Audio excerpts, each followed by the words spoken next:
Que Jesus nos envolva, que os benfeitores espirituais do Leon Denis, a equipe espiritual desta casa, que nos acolhe com todo carinho, possa nos inspirar, fazendo de nós instrumento da orientação do mundo maior para cada um de nós. O tema que nós vamos abordar hoje chama-se Laços de Afeto. Eu pensei em abordar esse tema, porque o tema Por Entre as Dores eu acho que eu já abordei aqui. Ou não? Quando é que eu fiz a outra palestra? Não foi? Foi em julho. Porque o livro foi lançado em julho. Vocês vejam que em julho, antes de lançar no Brasil, os primeiros lugares a lançar foi aqui no Leon Denis. Que a gente lançou primeiro na Europa, para depois lançar no Brasil o livro Por Entre as Dores.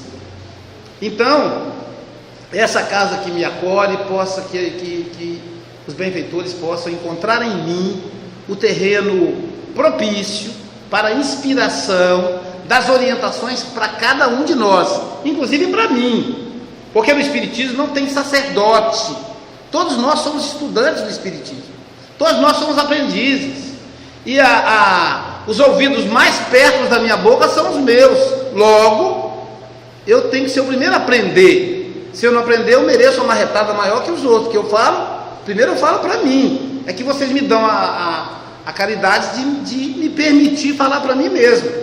Às vezes a pessoa no final da palestra fala: nossa, Luísio, a palestra hoje foi para mim? Eu digo: não, foi para mim. Você é que deu sorte de coincidir para você, né? Porque a gente fala para mim, para a gente.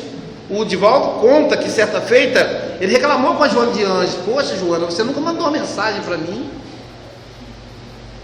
Eu trabalho com você há tantos anos, falta de consideração.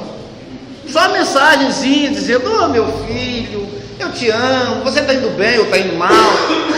Aí ela disse: mas quem disse que eu mandei mensagem para os outros? Todas as minhas mensagens são para você. Você entrega para os outros, é problema seu, mas são todas para você.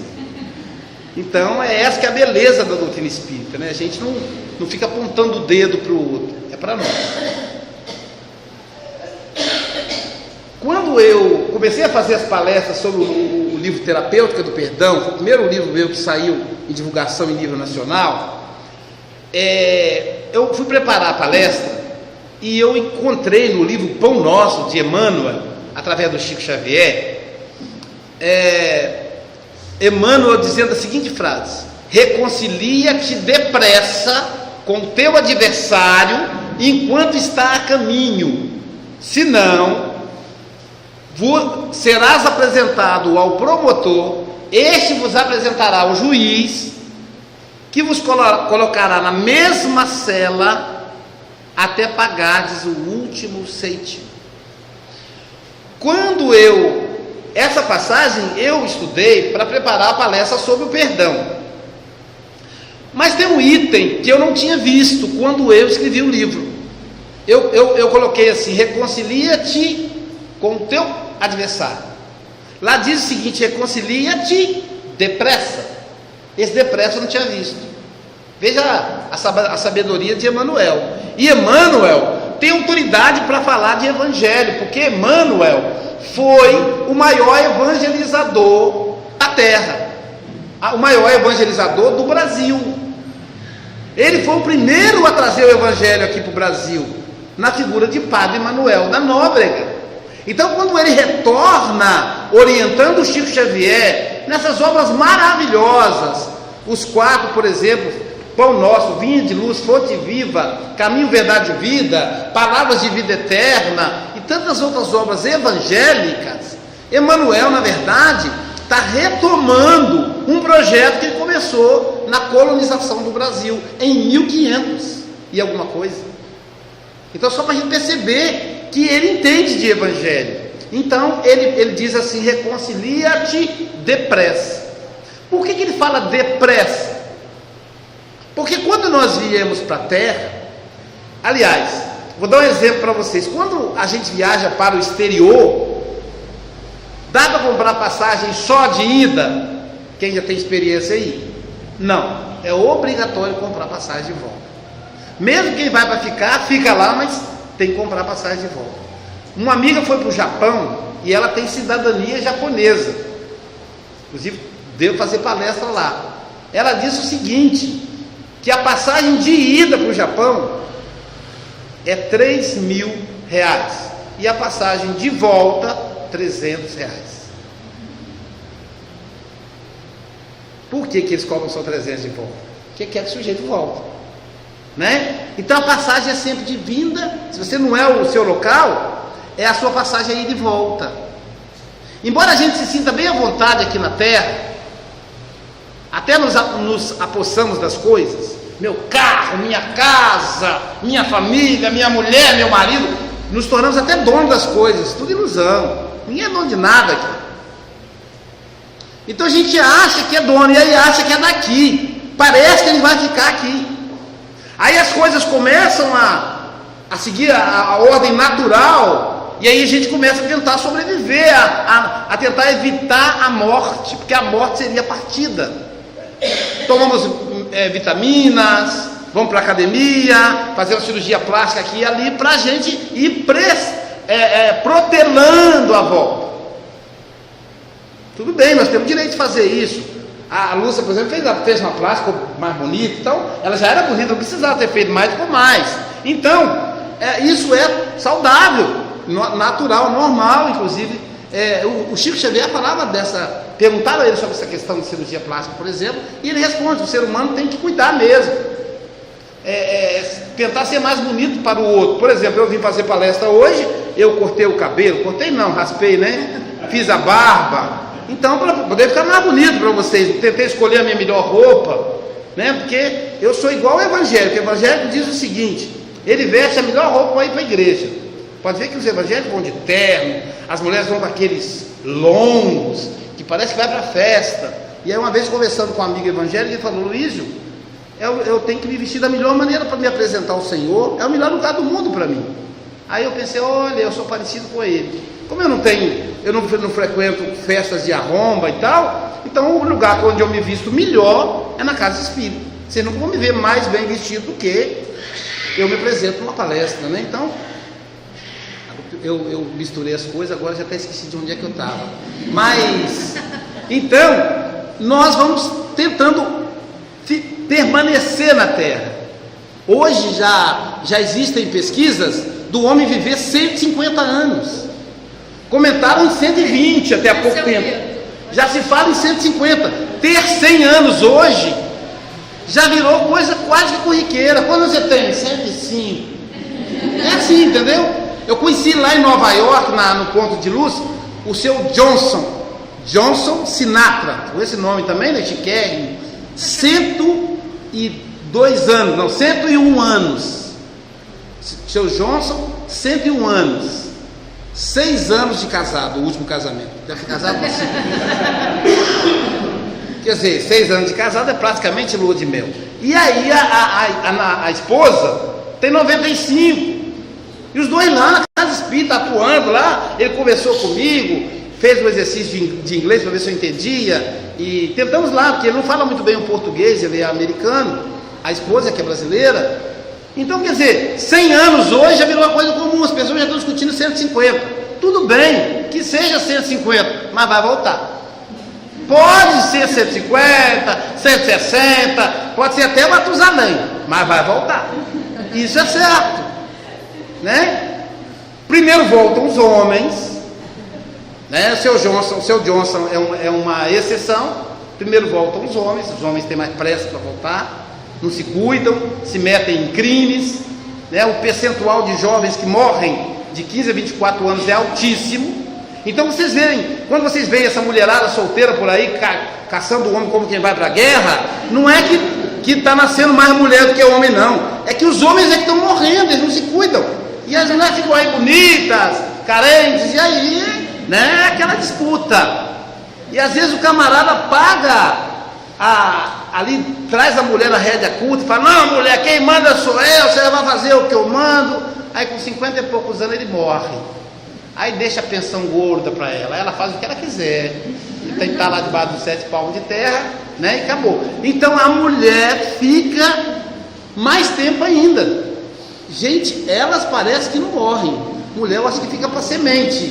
Acho que ela não morre, não. Em Guarapari, a nossa casa fica no centro da cidade. Olha, o nosso público feminino lá é altíssimo. Nós temos lá o banheiro das mulheres, vocês têm ideia? Ele é no salão. O banheiro dos homens é lá no fundo. Não é por nada não, que o homem é minoria, é pouco, a maioria são mulheres. Porque o nosso público é um público de idade mais ou menos, né, mais adolescência, então a maioria são mulheres. As nossas meninas lá, umas têm 90, outra 85, coisa assim, né? E todas muito ativas, porque o espiritismo então parece que dá mais saúde para a mulher. Mas, vivendo mais ou menos, tem que voltar. E aí qual é a questão? Quando você compra a passagem, ou adquire a sua passagem, você tem, na passagem de vinda, o bilheteiro, ele anota o dia, a hora, e a gente vê. Por exemplo, a minha passagem, quando eu adquiri, eu sei direitinho o dia, a hora e o ano que eu cheguei. Minha mãe conta que a minha avó é devota de São Sebastião. Aí minha avó disse para minha mãe assim: olha, o meu primeiro netinho vai nascer no dia de São Sebastião, logo ele vai se chamar Bastião. Aí a minha mãe não gostou do nome Bastião. Eu até não teria nenhum problema, né? Porque hoje tem aquele cara até aposentou aquele garoto propaganda da CIA, Sebastião, bonito Sebastião, né? E ele é careca como eu, negro. Então era só eu cortar meu cabelo a laser para ficar brilhando igual a careca dele. E aí não teria problema. Hoje teremos o palestrante Sebastião, né? Seria uma coisa legal. Mas a minha mãe não gostou do nome Sebastião. E aí diz ela que ficava sempre conversando comigo no dia 20 de janeiro, que é o dia de São Sebastião.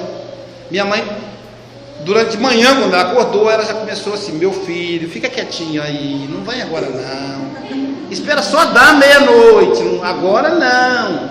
Eu acho que porque também a vida dentro da barriga da mãe da gente é muito gostosa. É ali, você está nadando naquela água quentinha, você não está pensando em dívida, não tem o leão do imposto de renda, não tem ninguém para multar o seu carro, então é muito bom lá dentro. Aí ela me pediu para eu ficar, eu fiquei mais um pouquinho. Aí quando deu meia-noite, quando virou o dia, para o dia 21, ela falou: agora você está liberado, meu filho, se você quiser vir, você pode vir. Aí quando deu 1h da manhã, do dia 21 de janeiro de 1964, eu vim. Então, a minha passagem de vinda, eu já sei, 21 de janeiro de 1964, a 1h da manhã. Aí eu fui procurar qual era a minha passagem de volta. Eu não sei o que aconteceu com o bilheteiro, ou ele escreveu com a caneta sem tinta, ou uma tinta que só ele consegue ver. O fato é que eu não consigo ver a passagem de volta. Eu queria saber qual é o dia, qual é o horário, para eu me preparar. Já pensaram que maravilha? Você vai morrer dia tal, né? Aí você vai se preparar, você vai ali orar, ficar bonzinho com todo mundo, pedir perdão a todo mundo, e aí vai deitar no caixão e vai falar: bom, agora você pode me levar. Mas a gente não sabe quando é que a gente vai voltar. E não sabendo quando vamos voltar, o princípio é estar de mala pronta. Eu achava que ia voltar com 36 anos, tinha uma intuição clara disso. Eu não sonhava com a velhice, não sonhava. Aos 25 anos de idade eu me tornei palestrante, quando eu comecei a fazer palestras. Então eu falei: vou fazer bastante palestras, que eu sei que é 10 anos, 11 anos no máximo, eu estou retornando para o mundo espiritual. E aos 36 anos então, eu tive um sonho que revelava o meu retorno, que seria um acidente de automóvel. Um Fusquinha 79 que eu tinha, né? Que caía dentro da água, mas ele deslizava do asfalto, caía dentro da água, ele num canal, ele afundava, e eu tentava nadar. Eu não sei nadar, na verdade, né? Só que lá eu conseguia boiar, porque eu nado igual um martelo sem cabo. Lá eu conseguia boiar. Então eu ia nadando e saía na superfície. Mas aí eu olhava para lá e assim: mas por onde que eu passei se a porta do carro está fechada? E o carro não tem teto solar. Aí eu me perguntava, quando eu olhava para baixo, eu via o meu corpo dentro do carro. Eu dizia: desencarnei. Isso, no sonho. E aí acordei. Aí pensei: já sei como é que eu vou desencarnar. Fui na época eu tinha conta no Banestes, trabalhava no Banestes, Lembra disso, Prachete? Trabalhava no Banesp nessa época.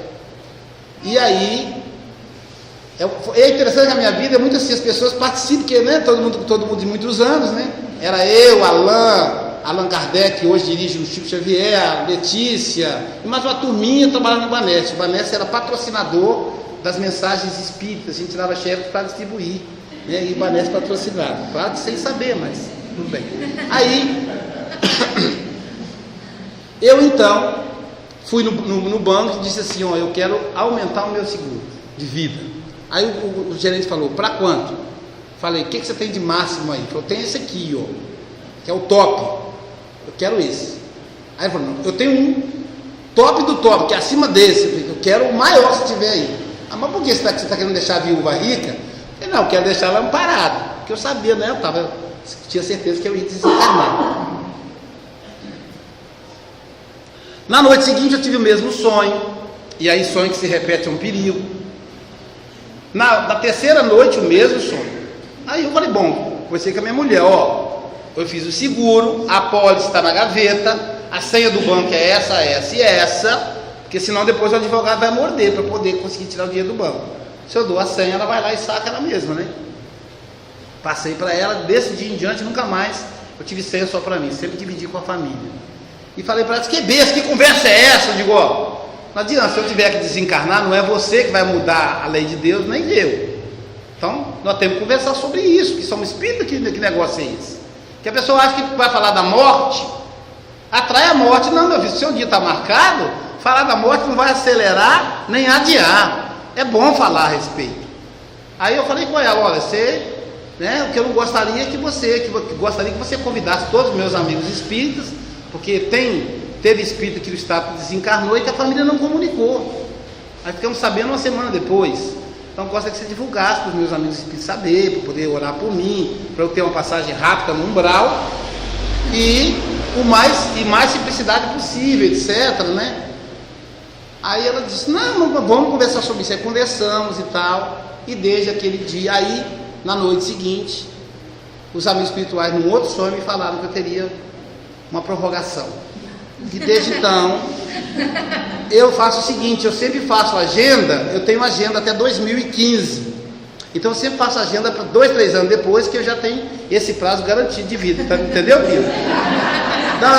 Luiz, você tem que voltar. Eu digo, não, eu tenho um seminário em março de 2014, lá em, como é que é o nome do lugar aqui, né? Em Alagoas. É um nome muito famoso, né, do Nordeste lá, eu esqueci o nome da cidade. É uma semana espírita, lá em Alagoas, março de 2014. Digo, não posso ir agora, deixa eu chegar em março de 2014, fazer esse seminário, aí vocês podem me levar. Só que até lá eu já estou agendando para 2016, 2017. Entenderam a jogada? Você vai ganhando aí tempo, né? Então nós não sabemos quando vamos voltar. Por isso a mala tem que estar pronta. O que é estar de mala pronta? Eu evito deixar o máximo de pendência possível. Se eu falei alguma coisa com a Lúcia que eu acho que eu aborreci, eu não vou dormir sem falar com ela, porque eu não sei se eu vou acordar.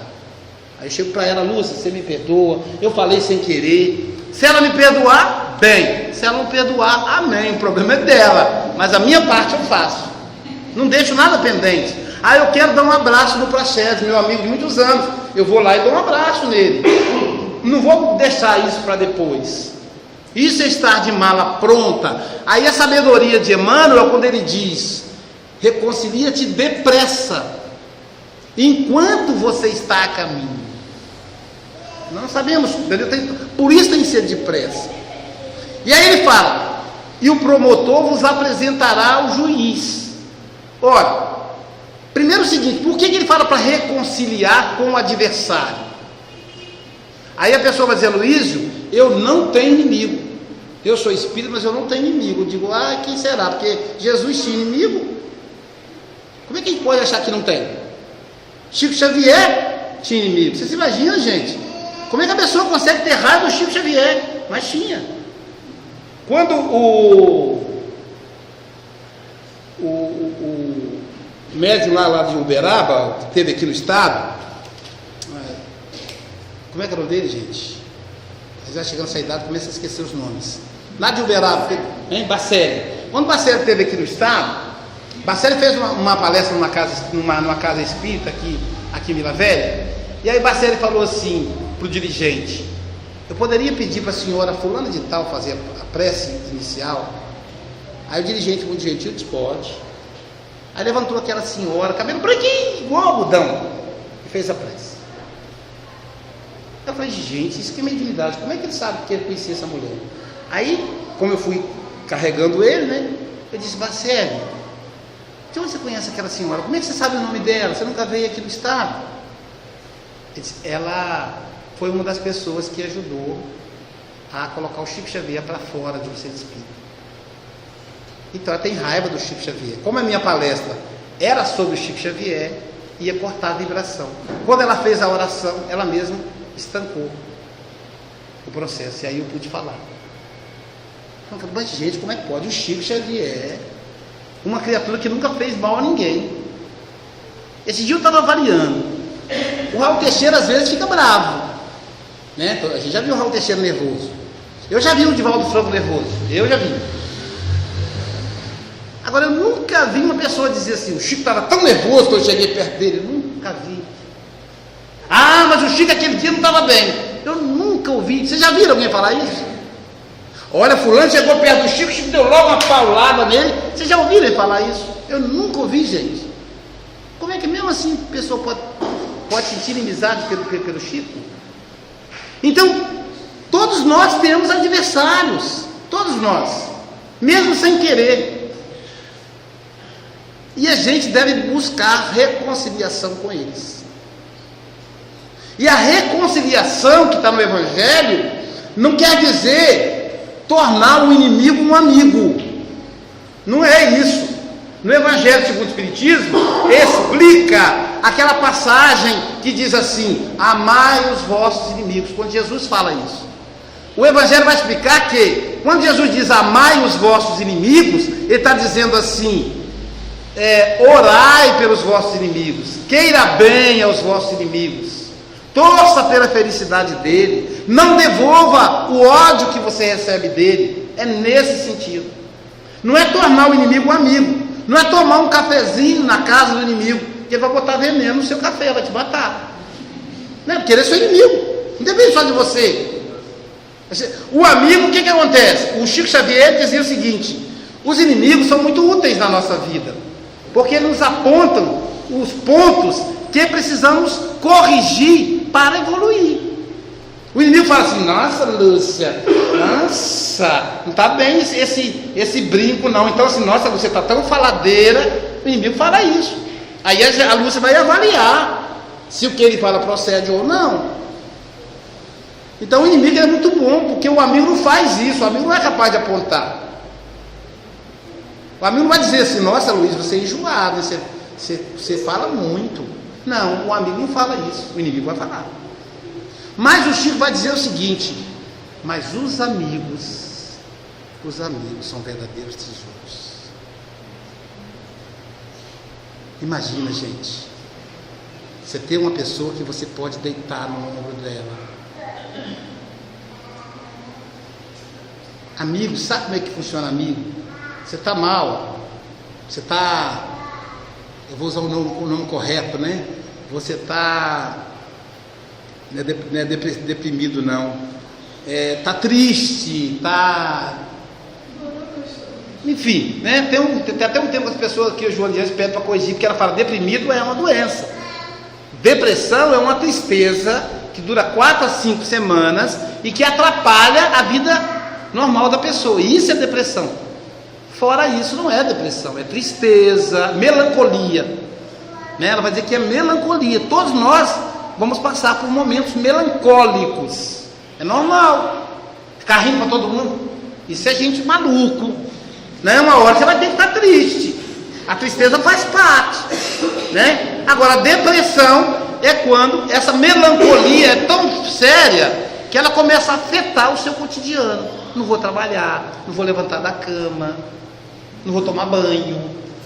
Aí é doença, aí é patológico. Então, naquele momento que você está melancólico, você está triste, tomou um fora do namorado ou da namorada, quando você olha para o amigo, você já abre a boca a chorar, não é gostoso? Né? Ô Luiz, como é que você está? Aí a gente vai chorando, né? Porque é o amigo, né? Você já imagina aquele colo. Então amigos são tesouros. Vocês sabem o que o Chico Xavier fazia com os amigos? Ele escrevia carta para os amigos. Olha que coisa mais que carinho. Ele chegava e falava assim: Pina, aqui que eu escrevi para você, e dava a carta na mão da pessoa. Primeiro que carta é uma coisa fantástica, porque quando você escreve uma carta, você esquece de todo mundo, você pensa só naquela pessoa. É exclusividade. E o outro, quando vai ler, também tem que se ligar de todo mundo para ler a carta. Lá em Nova York, o Hércules, um amigo do Chico, ele recebeu várias cartas do Chico. Ele me mostrou aquela letrinha tremida do Chico, e ele falou: meu amigo Hércules, na carta. Nossa, eu chorei quase todas quando eu ia ler. Então ele escrevia mesmo a carta para os amigos. Mas o inimigo é que nos ajuda. Mas mesmo que a pessoa não goste da gente, nós não podemos devolver a mágoa dela, o ódio dela, a inveja dela. Nós temos que mudar, devolver isso em amor, em compaixão, em votos de felicidade. É isso que é amar o inimigo. Mas ele continua a ser inimigo. Mas o que acontece com o inimigo? A gente quer que o inimigo vá para Minas Gerais, está perto, né? Rondônia, está perto ainda, né? Estados Unidos, está perto ainda. Coitado dos meus amigos dos Estados Unidos. Europa, enfim, para outro planeta de preferência. Tem um planeta X aí, que é um planeta onde os espíritos têm que começar do zero. Não tem água encanada, não tem ar-condicionado, não tem ventilador, não inventaram televisão ainda. Aí fala: esse meu inimigo podia ir para lá. Não é isso que a gente quer do inimigo? A gente quer o inimigo longe da gente. Isso parece natural, não parece? Se a gente ceder o nosso organismo, a gente quer isso. Eu tinha uma pessoa que eu não gostava dela lá em Guarapari, e ela também não gostava de mim. Aí sabe o que eu percebi? Um dia eu estava indo atravessar a ponte de Guarapari, e a pessoa vinha na mesma calçada que eu. Sabe o que eu fiz? Eu vou falar para vocês não contem para ninguém. Eu virei o rosto para o lado, para parecer que eu não estava vendo ele. Ele vinha assim. Então eu virei o rosto para cá e fui assim. E fui atravessando a rua para pegar o outro lado da calçada, que é para não cruzar com ele. E quando eu estava no meio, quase chegando no fim da calçada, eu percebi que ele estava fazendo o mesmo. Ou seja, a gente ia cruzar na mesma calçada. Então, isso é antinatural. O ideal seria você passar na mesma calçada que ele, olhando nos olhos, respeitando os sentimentos dele, mas olhando nos olhos, porque só atravessa a rua quem está magoado. Quem perdoa não vai atravessar a rua. Ele não se incomoda. É o incomodado que muda. Então é isso que Emmanuel fala conosco. Você não pode ficar incomodado. Tem que limpar o coração. Aquela música do Radamés, né? Entra na minha vida, limpa a minha alma, né? Faz de mim a sua morada. Então a gente tem que limpar o coração. Porque se nós não fizermos isso, diz Emmanuel na passagem, nós seremos apresentados ao juiz. Quem é o juiz? É Deus? Não. Allan Kardec pergunta aos espíritos: onde estão gravadas as leis de Deus? Na consciência. Então o juiz somos nós mesmos. A nossa consciência vai nos levar a uma prisão. Junto com quem? Com o inimigo. Na mesma cela, na mesma cadeia, no mesmo local onde vão ficar presos. Mas até pagares o último ceitil. O que significa na mesma cadeia, na mesma cela? Presos. Aí lá em Guarapari, o índice de violência subiu. Então a maioria das casas, aliás aqui mesmo, Dê uma olhada para lá. O que vocês veem quando vocês olham para a rua? Hein? O que vocês veem? Uma grade, né? Será que nós estamos presos na mesma cela também, gente? A grade é o símbolo da cadeia. Observem que as casas estão cheias de grades. Será que é coincidência? Na mesma cela, até pagar o último centinho. Vamos ver como é que funciona isso. Imagine, nós estamos do outro lado da vida, prontos para reencarnar. Passamos 300 anos estudando.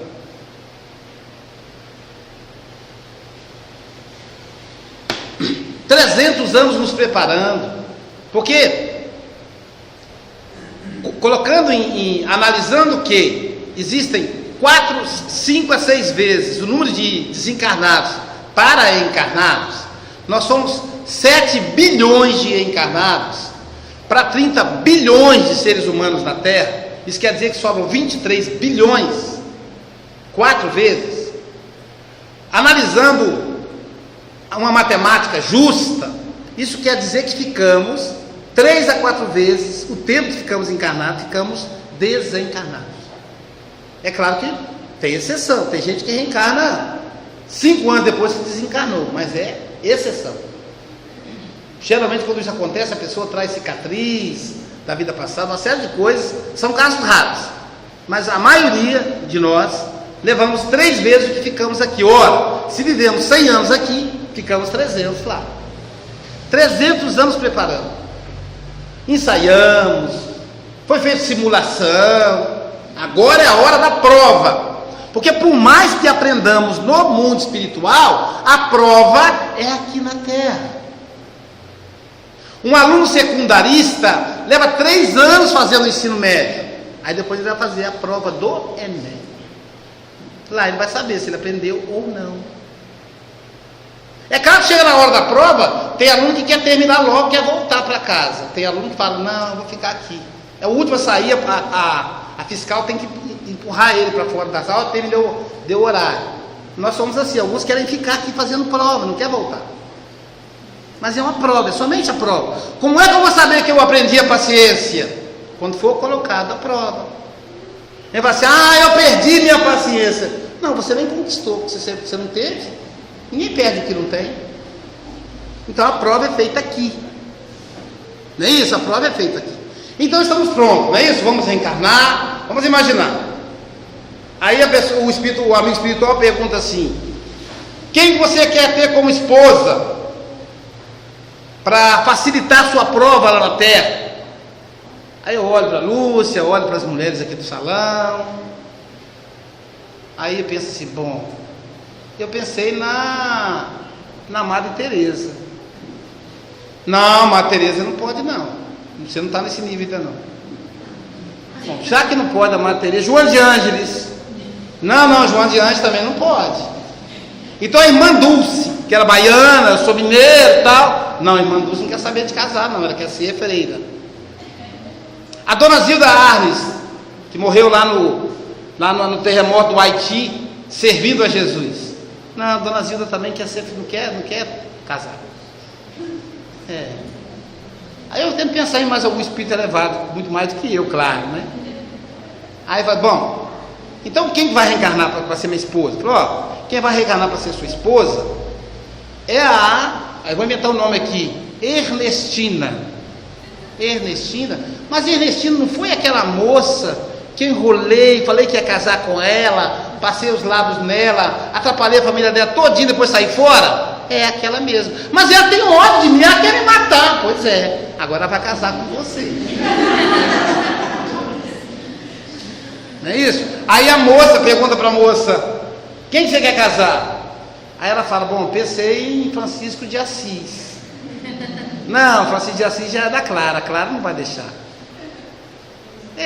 Continuando na linha do Francisco, pode ser o Franciscano Xavier. Não, esse aí também não quer casar. Morandas Gandhi, não, ele também não dá. Aí a moça começa a ficar desanimada, né? Começa a pensar outros nomes, não dá certo. Ela fala, bom, quem que estão, vocês pensaram? Nós pensamos no Pedro. Mas Pedro não é aquele que eu acabei com o casamento dele. Eu era amante dele, aí acabou o casamento. Depois que ele perdeu a família toda, eu saí fora, deixei ele sozinho na lona. É ele mesmo. Mas ele tem ódio de mim, mas vai casar com ele. Vocês veem que coisa? Aí casa os dois. E é interessante como que é a justiça divina. Chega aqui na terra, o rapaz olha para a moça, eles colocam o negócio em cima da mulher, que engana o sujeito, entendeu? O camarada olha assim e fala, nossa, mas que coisa mais linda, que princesa, é a mulher mais linda do mundo. Todo mundo, ninguém, só ele, que o outro amigo disse, não é tão assim, não, você está com inveja, só porque você não conseguiu como eu? Eu quero aquela. Que coisa, né? A moça, às vezes a mãe da moça fala assim, minha filha, esse homem parece que não vai dar boa coisa. Ô mãe, ele é bonzinho, trabalhador, olha que coisinha linda que ele é. Ela vê coisas que do rapaz que ninguém vê, só ela. Vocês veem que coisa? Aí, e no namoro? Já viram como é que é o namoro? No livro eu tenho um capítulo que eu falo de dor e paixão. Já viram como é que é o namoro? Gente, eu tenho filhos de todas as idades, vocês sabem, eu tenho 5. Então tem uma casou, a outra para casar, se Deus quiser, meio do ano ela casa, né? Porque tem que casar e sair fora, senão sustentar não dá. Cresce com mais, etc. Então 2 já está a caminho. Se Deus quiser, a outra também eu caso ela no meio do ano, né? Bem, caso é o seguinte, deu 25 anos, casou bem, não casou, amém, vai morar sozinho, mas desocupa a casa. Então, e agora o de 19 é que está namorando. Aí, sabe o que acontece? Sabe o que ele faz? Ele tem 100 minutos de bônus por dia. Ele gasta os 100 dele, 50 meu, 100 meu, 50 da mãe dele, mais 50 dos irmãos, mais 100 de 2 irmãos dele. Que tanto papo é esse? A pessoa gastasse 500 minutos. Quanto que dá 500 minutos? Dá quase 10 horas de conversa. Aí ele dorme falando com ela, fala, já dormiu? Aí, não, amor. E você, amor? Não, ainda não. E fica assim, entendeu? Aí fala assim, desliga você. Não, desliga você. Não, desliga você. Vamos ver quem desliga primeiro. 1, 2, desligou, não desligou. Você pensou que tristeza um negócio desse? Então, eles querem ficar o mais próximo do outro possível. Aí vem a seguinte ideia, se eu casar com ela, eu vou poder ficar com ela 24 horas por dia. Aí começa a imaginar, aí vai ser um paraíso, toda hora eu vou estar do lado dela, e aí casa. Aí vem os filhos, aí ele vai ficar o mínimo tempo possível com ela. Você entende que coisa? Né? Enganação pura. Aí que ele descobre, mas aí já está amarrado com os filhos. E aí vem os filhos. Aí de repente pega o filho. Imagina, por exemplo, o Rogério quando nasceu o Hugo. Rogério pegou o Hugo, botou no corpo e falou assim, coisinha linda do papai, Hugo. Aí o Hugo, o espírito, acabou de reencarnar, porque a reencarnação vai até os 8 anos de idade, recém-nascido, não terminou a reencarnação ainda. Ele está com um pelar outro cara, né? Aí o espírito do Hugo olha para ele e fala assim, desgraçado, deixa eu crescer que você vai ver o que é bom para tosse. Que às vezes os dois disputaram a mesma mulher.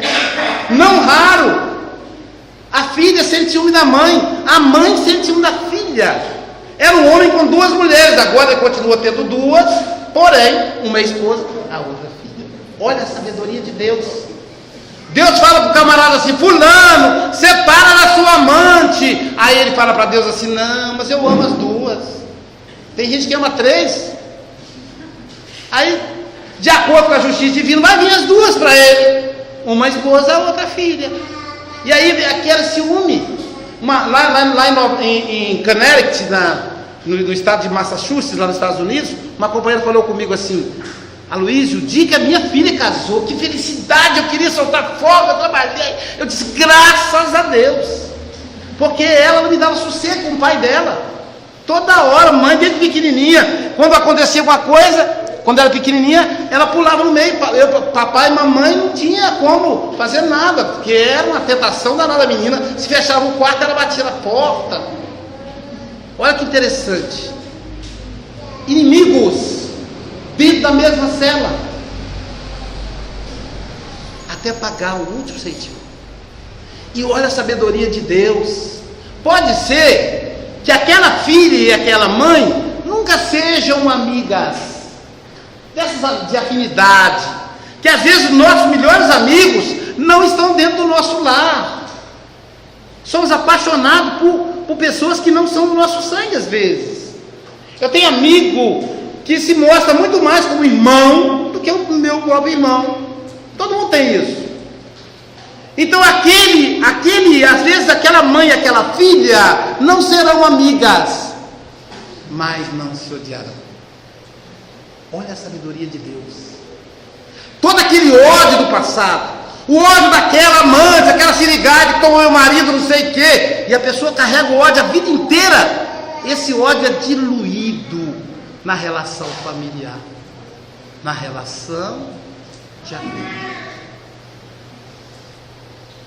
Isso é a sabedoria divina. É aí que nasce o afeto. A palavra afeto vem de affectori, do latino. Affectori é a justa posição de duas palavras.